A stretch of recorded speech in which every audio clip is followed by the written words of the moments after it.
বন্ধুরা, আশা করি তোমরা ভালো আছো। আমিও ভালো আছি। আমি চলে এসেছি মনীষ কিচেনে অন্য একটি রেসিপি নিয়ে। আজকে করছি নবরত্ন কারি। সঙ্গে থাকো, দেখতে থাকো। এই যে নবরত্ন কারি করার জন্য এই যে গাজর, এই পেঁপে, একটু আলু কমই দিয়েছি, অল্প একটু আলু দিয়েছি। তারপরে হচ্ছে বিনস, তারপরে বিনস, এটা হচ্ছে শিম, আর হচ্ছে ফুলকপি নিয়েছি। এইদিকে পিস নিয়েছি, ফ্রোজেন এটা পিসটা। আর ওদিকে পনির নিয়েছি, ক্যাপসিকাম নিয়েছি। এতগুলো সবজি দিয়ে নবরত্ন কারি হবে। এবার সঙ্গে থাকো, দেখতে থাকো, আশা করি ভালোই লাগবে। মিক্সির জারের মধ্যে একটা টমেটো নিয়েছি, আর এই আদাটা দিচ্ছি। এই দুটো একসঙ্গে মিক্স করে বেটে নেব, মানে মিক্স করব মানে বেটে নেব। আমার নবরত্ন কারিতে কিন্তু 9টাই সবজি হয়েছে, দেখতে থাকো। এই যে এবার নবরত্ন কারি করার জন্য আমি গ্যাস জ্বালিয়ে দিয়েছি, আর কড়াই বসিয়ে দিয়েছি। এবার এর মধ্যে আমি অলিভ অয়েল দিচ্ছি।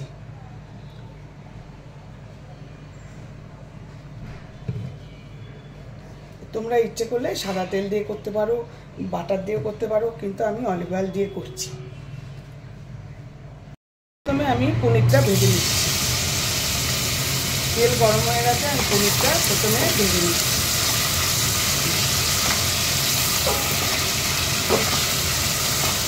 এটা ভাজা হয়েছে, হালকা ভেজে নিয়েছি। এবার পনিরটা তুলে নেব।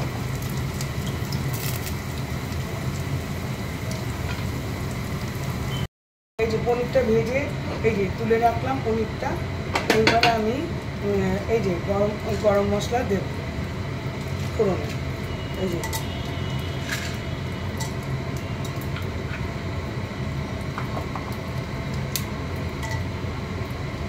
গরম মশলাটা একটু গরম হয়ে যায়।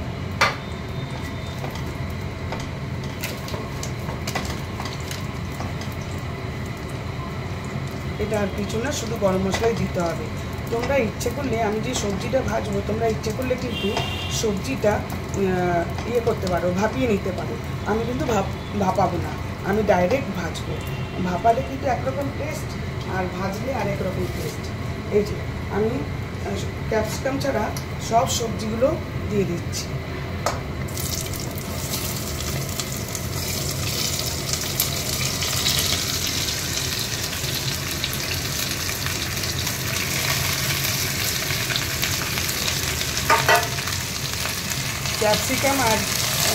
ক্যাপসিকাম আর পিস ছাড়া, মানে কড়াইশুঁটি ছাড়া। কড়াইশুঁটিটা আমার ফ্রোজেন যেহেতু, আমি ধুয়ে রেখেছি। ক্যাপসিকামটা পরে দেবো, একটু ভাজা হয়ে আসলে তখন দেবো। আর পিসটাও রেখেছি, পরে দেবো। এটাকে এখন আমি সুন্দর করে ভাজবো। একটুখানি নুন দেবো, হলুদ দেবো, একটু ভাজার জন্য নুন দিয়ে দিলাম, আর একটু হলুদ দিয়ে দিলাম, আর একটু লঙ্কার গুঁড়ো দিয়ে দিলাম, একটুই দিলাম।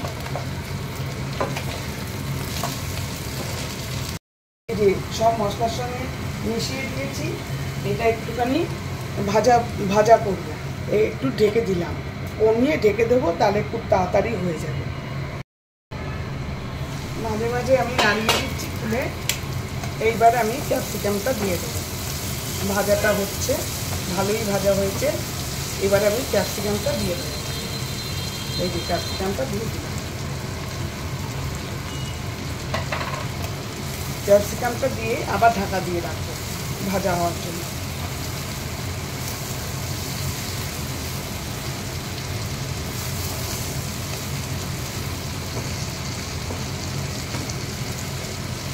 এই দিয়ে কমিয়ে দেবো, আবার কমিয়ে দেবো। এই যে আমার ভাজা হয়ে গেছে। এর মধ্যে আমি কমিয়ে রেখেছি। এর মধ্যে আমি পরিমাণ মতো এবারে নুন দেব। তখন কিন্তু ভাজার জন্য নুন দিয়েছিলাম। এবারে আমি পরিমাণ মতো নুন দিয়ে দিলাম। আর এই যে টমেটো আর আদা বাটা করে রেখেছি, এইটা আমি দিয়ে দেব। টমেটো আদা বাটাটা এখন দিয়ে একটু কষাবো।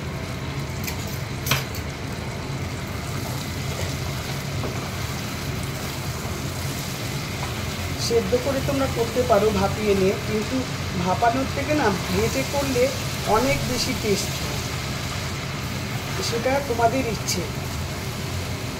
আমি কিন্তু লঙ্কা পেস্ট এর মধ্যে দিইনি, তোমাদের ইচ্ছে হলে লঙ্কা পেস্টও দিতে পারো।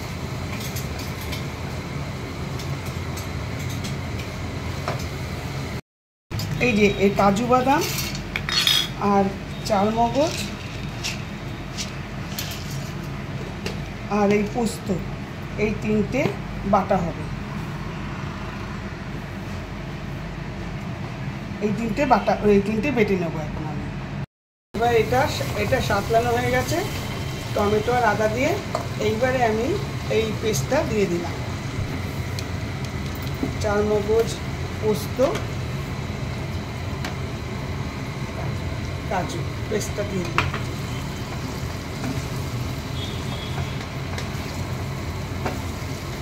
দিয়ে এটা আবার ভালো করে মিক্সিং করি।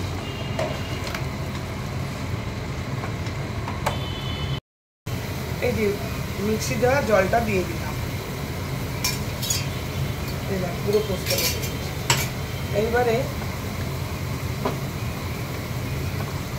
এবারে আমি এখনো কিন্তু আমি পনির আর ইয়েটা দিইনি, পিস্তা দিইনি, ওটা সবার শেষে দেবো, নাহলে সব ভেঙে যাবে।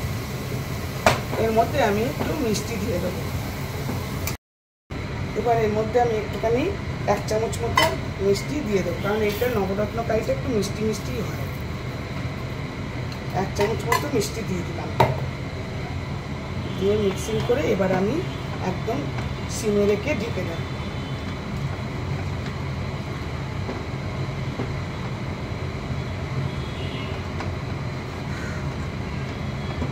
তোমরা অবশ্যই কিন্তু করবে, শীতকালে এখন এত সবজি যা খুশি রান্না করা যায়। এর মধ্যে আমি একটু গরম জল দিয়ে দিলাম সেদ্ধ হওয়ার জন্য সবজিগুলো। এবার ঢাকনা দিয়ে দিলাম। এইবার আমি পনিরটা আর পিসটা দিয়ে দেবো, হয়ে এসছে যতক্ষণ না।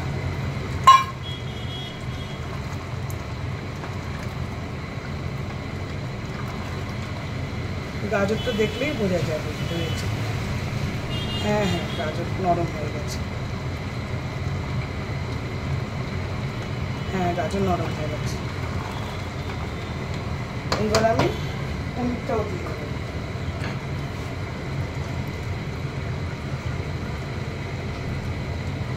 অনেকে কসুরি মেথি দেয়, কিন্তু একদম এতে কসুরি মেথি দেবে না, খুব বাজে হয়ে যাবে।